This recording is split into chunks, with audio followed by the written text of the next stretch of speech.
সহজ রেশনে তোমাদের সকলকে স্বাগত। আজকের এই ভিডিওতে আমরা দশম শ্রেণীর প্রথম পর্যায়ক্রমিক মূল্যায়ন পরীক্ষার ইতিহাস বিষয়ের 50টি মোস্ট ইম্পর্টেন্ট এমসিকিউ প্রশ্ন এবং তাদের উত্তর সম্পর্কে আলোচনা করব। এই 50টি প্রশ্ন উত্তর অবশ্যই তোমরা খুব ভালোভাবে প্র্যাকটিস করবে এবং মুখস্থ করবে। তোমাদের ফার্স্ট ইউনিট টেস্টের পরীক্ষায় কিন্তু 10টি এমসিকিউ প্রশ্ন দেওয়া থাকে, তো এই 10টি প্রশ্ন আশা করছি তোমরা এর মধ্যে থেকেই কমন পেয়ে যাবে। তো এই 50টি এমসিকিউ প্রশ্ন তো তোমরা ভালোভাবে মুখস্থ করবে এবং বারবার প্র্যাকটিস করবে। তো চলো আজকের এই ভিডিওতে আমরা দেখে নিই ক্লাস 10-এর ফার্স্ট ইউনিট টেস্ট পরীক্ষার হিস্ট্রি সাবজেক্টের এই এমসিকিউ প্রশ্ন এবং তাদের উত্তরগুলো। তার আগে এই চ্যানেলে যদি তোমরা নতুন হয়ে থাকো চ্যানেলটিকে প্লিজ সাবস্ক্রাইব করে রাখবেন, সাথে বেল আইকনে প্রেস করবে এবং অল অপশনটিকে সিলেক্ট করে নেবে পরবর্তী ভিডিওগুলো পাওয়ার জন্য। আর ভিডিওটিতে একটি লাইক করবে এবং ভিডিওটি বন্ধু বান্ধবীর সঙ্গে শেয়ার করবেন। আর যদি এই সমস্ত ভিডিওর পিডিএফ ফাইলগুলো তোমরা পেতে চাও তাহলে সহজ লেসন অ্যাপটিকে ফোনে ইনস্টল করে রাখবে। সেখানে কিন্তু ভিডিওর পাশে পিডিএফগুলো দেওয়া থাকবে। পিডিএফগুলো তোমরা সেখান থেকে চাইলে ডাউনলোড করে নিতে পারবে অথবা সেখান থেকে কিন্তু তোমরা পড়তে পারবে। এবং তাছাড়া তোমরা সেখানে সমস্ত সাবজেক্টের সাজেশন, মডেল কোশ্চেন পেপার্স থেকে যে সিলেবাস, মার্কস, রিভিশন এগুলো কিন্তু সেখানে দেওয়া থাকবে, সেগুলো তোমরা পেয়ে যাবে। তো চলো আজকের এই ভিডিওতে আমরা দেখে নিই ক্লাস 10-এর, ঠিক আছে, তোমাদের ফার্স্ট ইউনিট টেস্ট পরীক্ষার হিস্ট্রি সাবজেক্টের এই 50টি মোস্ট ইম্পর্টেন্ট এমসিকিউ প্রশ্ন এবং তাদের উত্তরগুলো। দেখো প্রথম প্রশ্ন কি বলা হচ্ছে, বামাবোধিনী পত্রিকার সম্পাদক ছিলেন? অপশান ক হচ্ছে দ্বারকানাথ বিদ্যাভূষণ, অপশান খতে দেওয়া আছে উমেশচন্দ্র দত্ত, অপশান গতে দেওয়া আছে কৃষ্ণচন্দ্র মজুমদার, অপশান ঘ হচ্ছে শিশির কুমার ঘোষ।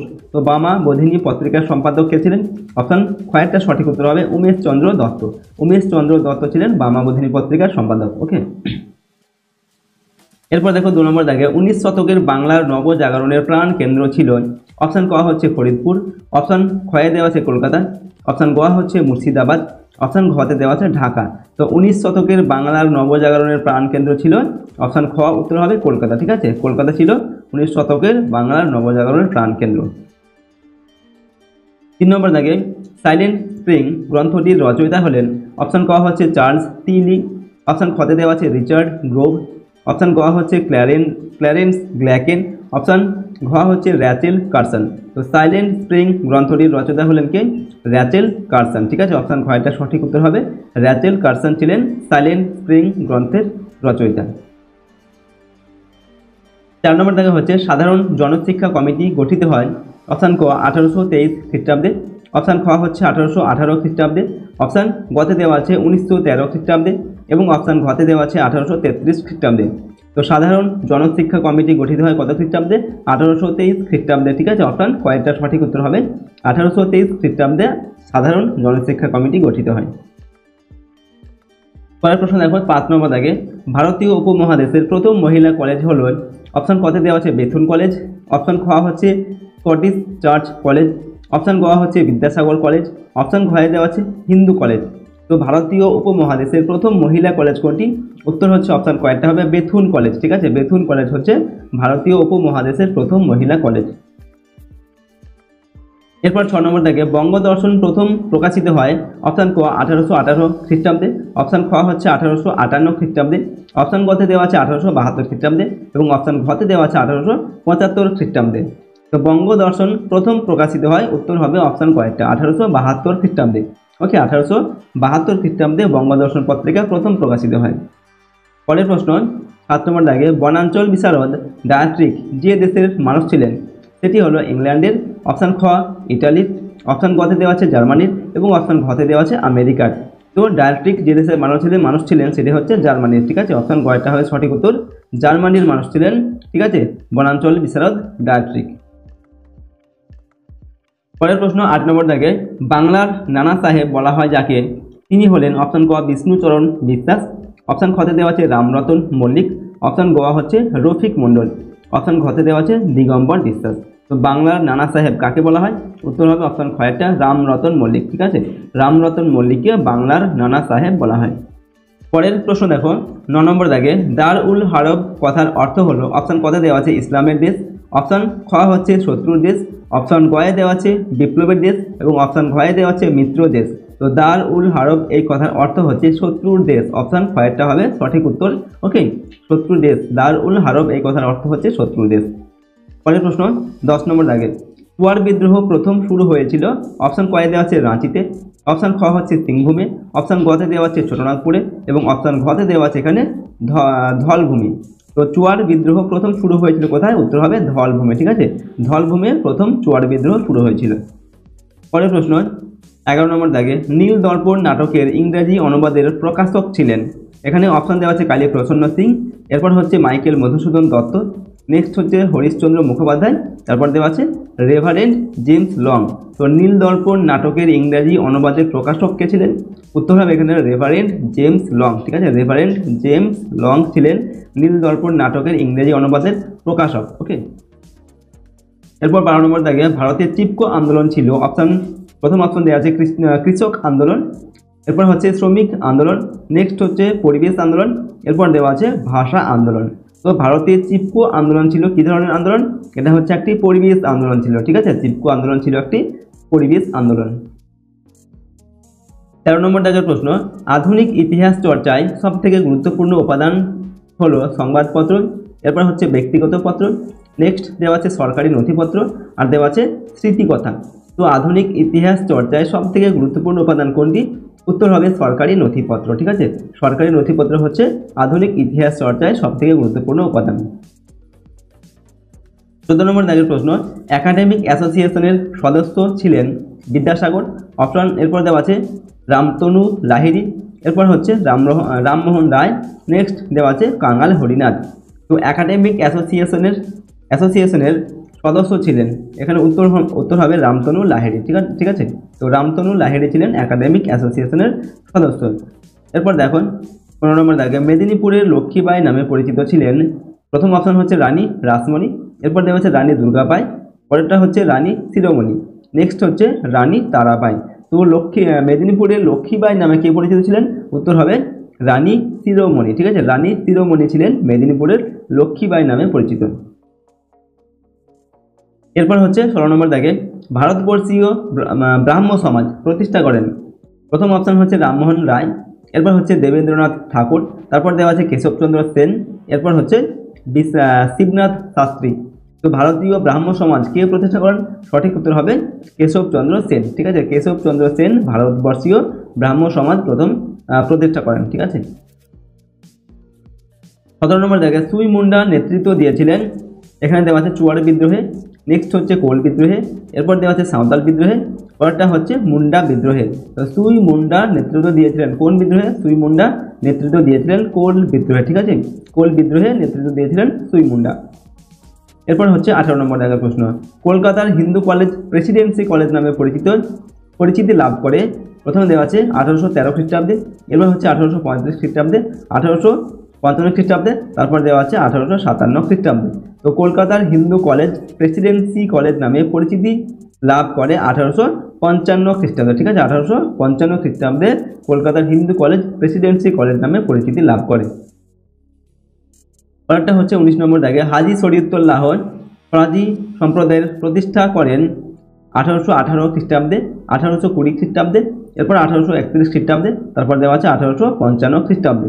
তো হাজী শরীয়তুল্লাহ ফরাজি সম্প্রদায়ের প্রতিষ্ঠা করেন এখানে 1820 খ্রিস্টাব্দে সঠিক উত্তর হবে। ঠিক আছে, 1820 খ্রিস্টাব্দে হাজী শরীয়তুল্লাহ ফরাজি সম্প্রদায়ের প্রতিষ্ঠা করেন। 20 নম্বর দাগে হচ্ছে জীবনের ঝরাপাতা গ্রন্থটি হলো একটি উপন্যাস, এরপর দেওয়া আছে কাব্যগ্রন্থ, নেক্সট জীবনী গ্রন্থ, তারপর দেওয়া আছে আত্মজীবনী। তো জীবনের ঝরাপাতা হলো একটি কি ধরনের গ্রন্থ? জীবনের ঝরাপাতা এটা হচ্ছে একটি আত্মজীবনীমূলক গ্রন্থ। ঠিক আছে, আত্মজীবনীমূলক গ্রন্থ। ঠিক আছে, জীবনের ঝরাপাতা হচ্ছে একটি আত্মজীবনীমূলক গ্রন্থ। পরের প্রশ্ন 21 নম্বর দাগে বাংলার নানা সাহেব বলে পরিচিত ছিলেন তিতুমির, ভবানী পাঠক, মজনু শাহ, ঠিক আছে, রামরতন মল্লিক। তো সঠিক উত্তর কোনটা হবে? রামরতন মল্লিক। বাংলার নানা সাহেব বলে পরিচিত ছিলেন কে? রামরতন মল্লিক। পরেরটা হচ্ছে 22 নম্বর দাগে সতীদাহ প্রথা রদ হয় 1828 খ্রিস্টাব্দে, এরপর 1829 খ্রিস্টাব্দে, তারপর দেওয়া আছে 1830 খ্রিস্টাব্দে, নেক্সট হচ্ছে 1856 খ্রিস্টাব্দে। তো সতীদাহ প্রথা রদ হয় কত খ্রিস্টাব্দে? 1829 খ্রিস্টাব্দে। ঠিক আছে, 1829 খ্রিস্টাব্দে সতীদাহ প্রথা রদ হয় বা বন্ধ হয় আর কি। পরের প্রশ্ন 23 নম্বর দাগে ফোর্ট উইলিয়াম কলেজ প্রতিষ্ঠা করেন। এখানে অপশন দেওয়া আছে লর্ড ওয়েলেসলি, তারপর হচ্ছে লর্ড ডালহৌসি, নেক্সট হচ্ছে লর্ড উইলিয়াম বেন্টিং, এরপর দেওয়া আছে লর্ড ক্যানিং। তো ফোর্ট উইলিয়াম কলেজকে প্রতিষ্ঠা করেন সঠিক উত্তর হচ্ছে আমাদের লর্ড ওয়েলেসলি। ঠিক আছে, Lord Wellesley fort William college প্রতিষ্ঠা করেন। পরের প্রশ্ন দেখো 24 নম্বর দাগে নীল দর্পণ নাটকের ইংরেজি অনুবাদের প্রকাশক ছিলেন ঠিক আছে, কালীপ্রসন্ন সিংহ, মাইকেল মধুসূদন দত্ত, হরিশচন্দ্র মুখোপাধ্যায়। এরপর দেওয়া আছে রেভারেন্ড জেমস। তো রেভারেন্ড জেমস লং। তো নীল দর্পণ নাটকের ইংরেজি অনুবাদের প্রকাশক কে ছিলেন? Reverend James long. ঠিক আছে, রেভারেন্ড জেমস লং ছিলেন নীল দর্পণ নাটকের ইংরাজি অনুবাদের প্রকাশক। 25 নম্বর দেখে, সোমপ্রকাশ ছিল একটি দৈনিক পত্রিকা, সাপ্তাহিক পত্রিকা, পাক্ষিক পত্রিকা না মাসিক পত্রিকা? তো সোমপ্রকাশ এটা ছিল একটি সাপ্তাহিক পত্রিকা। ঠিক আছে, সোমপ্রকাশ ছিল একটি সাপ্তাহিক পত্রিকা। 26 নম্বর দেখে প্রশ্ন দেখো, সর্বধর্ম সমন্বয়ের আদর্শ প্রচার করেছিলেন কে? এখানে অপশান দেওয়া আছে বিজয় কৃষ্ণ গোস্বামী, এটা কৃষ্ণ হবে, ঠিক আছে, বিজয় কৃষ্ণ গোস্বামী। নেক্সট হচ্ছে স্বামী বিবেকানন্দ। এরপর দেওয়া আছে শ্রী রামকৃষ্ণ। তারপর দেওয়া আছে কেশবচন্দ্র সেন। তো সর্বধর্ম সমন্বয়ের আদর্শ প্রচার করেছিলেন শ্রী রামকৃষ্ণ। ঠিক আছে, শ্রী রামকৃষ্ণ প্রচার করেছিলেন সর্বধর্ম সমন্বয়ের এই যে আদর্শ এটা। পরের প্রশ্ন 27 নম্বর দাগে, এখানে বলা হচ্ছে নীল কমিশন গঠিত হয় 1950 খ্রিস্টাব্দে, 1960 খ্রিস্টাব্দে, 1850 খ্রিস্টাব্দে না 1860 খ্রিস্টাব্দে? তো নীল কমিশন গঠিত হয়, উত্তর হবে 1860 খ্রিস্টাব্দে নীল কমিশন গঠিত হয়।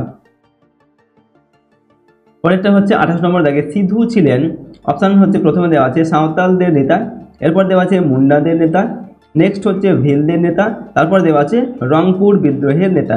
তো সিধু কিসের নেতা ছিলেন? সাঁওতালদের নেতা ছিলেন। ঠিক আছে, সিধু ছিলেন সাঁওতালদের নেতা। পরের প্রশ্ন দেখো 29 নম্বর দাগে, ওয়াহাবি কথার অর্থ হলো, প্রথম দেওয়া আছে আন্দোলন, এরপর হচ্ছে বিদ্রোহ, তারপর দেওয়া আছে উত্থান। ঠিক আছে, নেক্সট হচ্ছে নবজাগরণ। তো ওয়াহাবি কথার অর্থ হচ্ছে নবজাগরণ। ঠিক আছে, এটা হবে সঠিক উত্তর। ওয়াহাবি কথার অর্থ হচ্ছে নবজাগরণ। ঠিক আছে, পরের প্রশ্ন দেখো 30 নম্বর দাগের প্রশ্ন, এখানে দেওয়া আছে কোল বিদ্রোহ অনুষ্ঠিত হয়েছিল মেদিনীপুরে, এরপর দেওয়া আছে ঝাড়গ্রামে, নেক্সট হচ্ছে ছোটনাগপুরে, তারপর দেওয়া আছে বরিশালে। তো কোল বিদ্রোহ কোথায় অনুষ্ঠিত হয়েছিল? উত্তর হবে এখানে ছোটনাগপুরে। ঠিক আছে, ছোটনাগপুরে কোল বিদ্রোহ অনুষ্ঠিত হয়েছিল। পরের প্রশ্ন 31 নম্বর দাগের প্রশ্ন দেখো, নিম্ন বর্গের ইতিহাস চর্চার প্রাধান্য দেওয়া হয় রাজা, অপশান কয়ে দেওয়া আছে রাজা মহারাজাদের, অপশান খতে দেওয়া আছে পৌরাণিক কাহিনীকে, এবং অপশান গতে দেওয়া আছে অভিজাত সমাজকে, এবং অপশান ঘ হচ্ছে সাধারণ মানুষকে। তো নিম্ন বর্গের ইতিহাস চর্চার প্রাধান্য দেওয়া হয় সাধারণ মানুষকে, অপশান ঘটা সঠিক উত্তর হবে। ঠিক আছে, সাধারণ মানুষকে নিম্ন বর্গের ইতিহাস চর্চার প্রাধান্য দেওয়া। পরের প্রশ্ন দেখো 32 নম্বর দাগে, the story of my experiment with truth এর রচয়িতা গান্ধীজি, অপশান খতে দেওয়া আছে সুভাষচন্দ্র বসু, অপশান গতে দেওয়া আছে রাজেন্দ্র প্রসাদ, এবং অপশান ঘতে দেওয়া আছে জওহরলাল নেহরু। তো the story of my experiment with truth এই গ্রন্থের রচয়িতা হচ্ছেন গান্ধীজি। ঠিক আছে, গান্ধীজি হচ্ছেন the story of my experiment with truth এর রচয়িতা। 33 নম্বর দাগের প্রশ্ন, ভারতে পাশ্চাত্য শিক্ষা বিস্তারের সূচনা হয় মহারাষ্ট্রে, অপশান খ হচ্ছে পাঞ্জাবে, অপশান গতে দেওয়া আছে বাংলায়, এবং অপশান ঘতে দেওয়া আছে বিহারে। তো ভারতে পাশ্চাত্য শিক্ষা বিস্তারের সূচনা হয় কোথায়? বাংলায়। ঠিক আছে, অপশান কয়েকটা সঠিক উত্তর হবে বাংলায় প্রথম ভারতে পাশ্চাত্য শিক্ষা বিস্তারের সূচনা হয়। 34 নম্বর, বামাবোধিনী পত্রিকা প্রকাশিত হয়েছিল দৈনিক, অপশান খ হচ্ছে সাপ্তাহিক, অপশান গ পাক্ষিক, এবং অপশান খ হচ্ছে মাসিক পত্রিকা হিসাবে।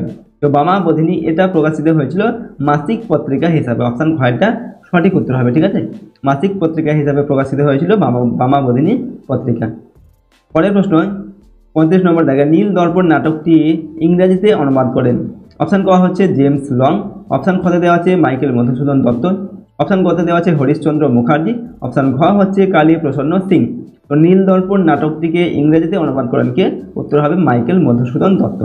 ঠিক আছে, মাইকেল মধুসূদন দত্ত ইংরেজিতে অনুবাদ করেন নীল দর্পণ এই নাটকটিকে।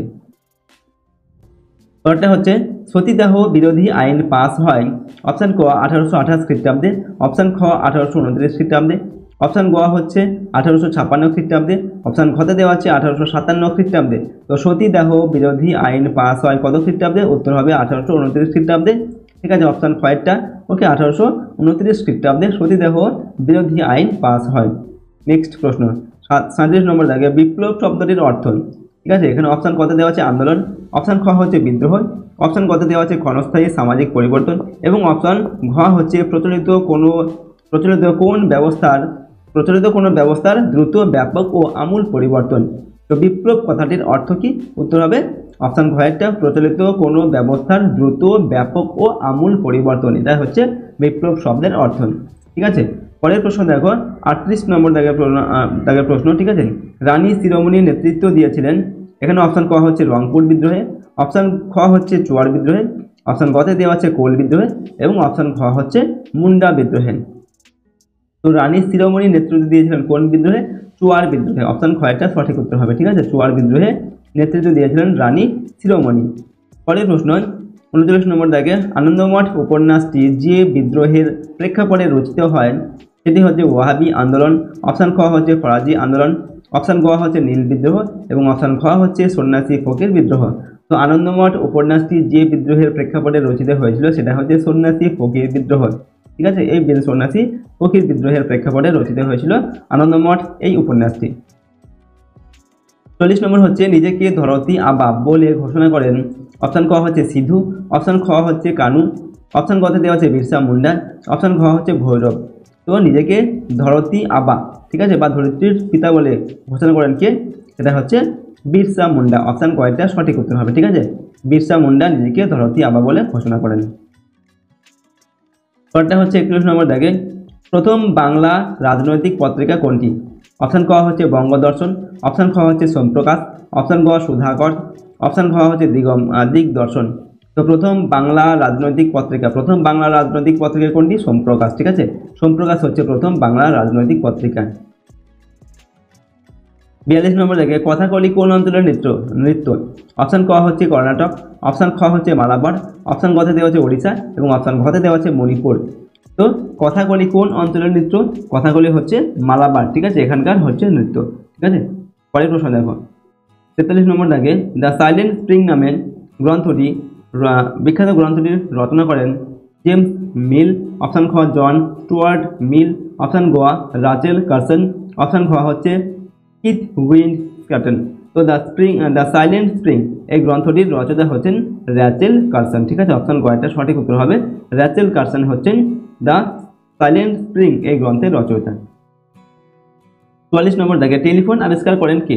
এখানে অপশন ক দেওয়া হচ্ছে মার্কনি, অপশন খ হচ্ছে জগদীশ চন্দ্র বসু, অপশন গতে দেওয়া হচ্ছে মাইকেল ফ্যারাডে এবং অপশন ঘতে দেওয়া আছে এখানে গ্রাহাম বেল। তো টেলিফোন আবিষ্কার করেন কে? উত্তর হবে গ্রাহাম বেল। অপশন ঘয়েরটা। ঠিক আছে, গ্রাহাম বেল টেলিফোন আবিষ্কার করেন। নেক্সট প্রশ্ন দেখো 45 নম্বর দাগে উডের নির্দেশনামা পেশ করা হয়। অপশন ক দেওয়া আছে 1855 খ্রিস্টাব্দে, অপশন খ হচ্ছে 1852 খ্রিস্টাব্দে, অপশন গ 1853 খ্রিস্টাব্দে এবং অপশন ঘ হচ্ছে 1854 খ্রিস্টাব্দে। তো উডের নির্দেশনামা পেশ করা হয় কত খ্রিস্টাব্দে? 1854 খ্রিস্টাব্দে প্রথম উডের নির্দেশনামা পেশ করা হয়। ওকে, 1854 খ্রিস্টাব্দে উডের নির্দেশনামা পেশ করা হয়। পরের প্রশ্ন 46 নম্বর দাগে কলিকাতা মেডিকেল কলেজ স্থাপিত হয় লর্ড কর্নওয়ালিসের আমলে, অপশন খ উইলিয়াম বেন্টিংয়ের আমলে, অপশন গ হচ্ছে লর্ড ডালহৌসির আমলে, অপশন ঘ হচ্ছে লর্ড ক্যানিংয়ের আমলে। তো কলকাতা মেডিকেল কলেজ স্থাপিত হয় কত খ্রিস্টাব্দে? কার আমলে? না উইলিয়াম বেন্টিংয়ের আমলে। ঠিক আছে, উইলিয়াম বেন্টিংয়ের আমলে কলকাতা মেডিকেল কলেজ স্থাপিত হয়। 47 নম্বর প্রশ্ন ওয়াহাবি শব্দের অর্থ, অপশন ক বিশুদ্ধকরণ, অপশন খ নবীকরণ, অপশন গ হচ্ছে নবজাগরণ এবং অপশন ঘ হচ্ছে সাম্যবাদ। তো ওয়াহাবি কথার অর্থ হচ্ছে বা ওয়াহাবি শব্দের অর্থ হচ্ছে নবজাগরণ। অপশন কয়টা সঠিক উত্তর হবে? নবজাগরণ। ঠিক আছে, ওয়াহাবি শব্দের অর্থ হচ্ছে নবজাগরণ। পরের প্রশ্ন দেখো 48 নম্বর দাগের প্রশ্ন হুল কথার অর্থ হলো, অপশন ক দেওয়া আছে বিদ্রোহ, অপশন খতে দেওয়া আছে এখানে নিষ্কর জমি, অপশন গ হচ্ছে সামরিক আক্রমণ এবং অপশন ঘ হচ্ছে পবিত্র জন্মভূমি। তো হুল কথার অর্থ কি? হুল কথার অর্থ হচ্ছে বিদ্রোহ। ঠিক আছে, হুল কথার অর্থ হচ্ছে বিদ্রোহ। পরের প্রশ্ন 49 নম্বর দাগে কে নিজেকে ধরতী আবা বা ধরিত্রীর পিতা বলে প্রচার করেন?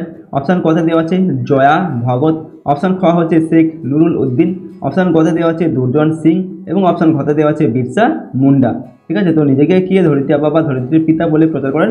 উত্তর হবে অপশন ঘটা বিরসা মুন্ডা। ঠিক আছে, বিরসা মুন্ডা নিজেকে ধরতী আবা বা ধরিত্রীর পিতা বলে মনে করেন, ঠিক আছে, বা প্রচার করেন। ঠিক আছে, পরের প্রশ্ন দেখো 50 নম্বর দেখো প্রশ্ন 1893 খ্রিস্টাব্দে বিশ্ব ধর্ম মহাসম্মেলন অনুষ্ঠিত হয়েছিল।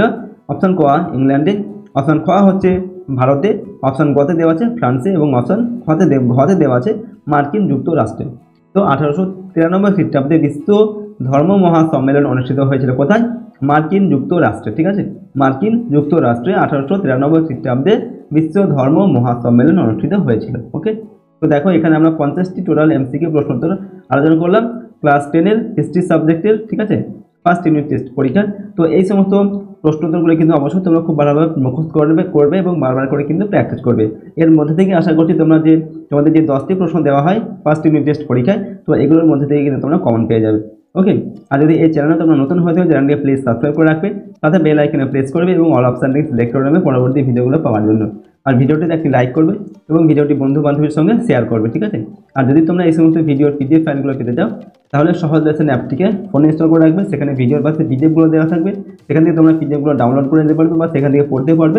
তাছাড়া সমস্ত সাবজেক্টের তোমরা suggestion, model question paper, syllabus, marks revision এগুলো কিন্তু সেখানে দেওয়া থাকবে, সেগুলো তোমরা পেয়ে যাবে। ওকে, তো চলো আজকের এই ভিডিওটিকে আমরা এখানে শেষ করছি। সম্পূর্ণ ভিডিওটি দেখার জন্য অসংখ্য ধন্যবাদ।